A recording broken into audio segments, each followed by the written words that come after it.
রুশনারাম্মু, ও রুশনারাম্মু, রুশনারাম্মু, কি হলো, তুমি কথা বলছো না কেন? আমার কথা কি তুমি শুনছো না? রোশনার আব্বু, তুমি কি আমায় ডাকছো? কি হয়েছে বলো।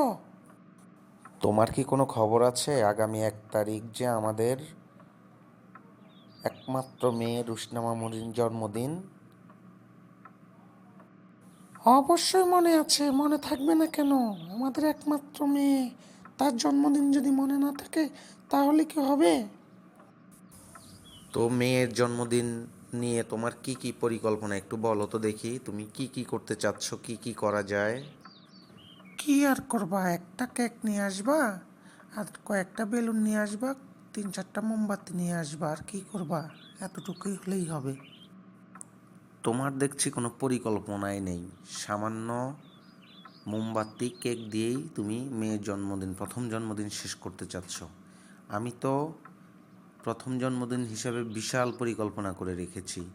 200 মানুষ দাওয়াত দিব, মেয়ের জন্য সুন্দর পার্টি ড্রেস কিনবো, 3 পাউন্ড একটা মোমবাতি, ধরো কি বলি, 3 পাউন্ড একটা কেক কিনবো, বিভিন্ন কালারের মোমবাতি কিনবো, তারপরে সে মেয়ের জন্মদিন পালন করব।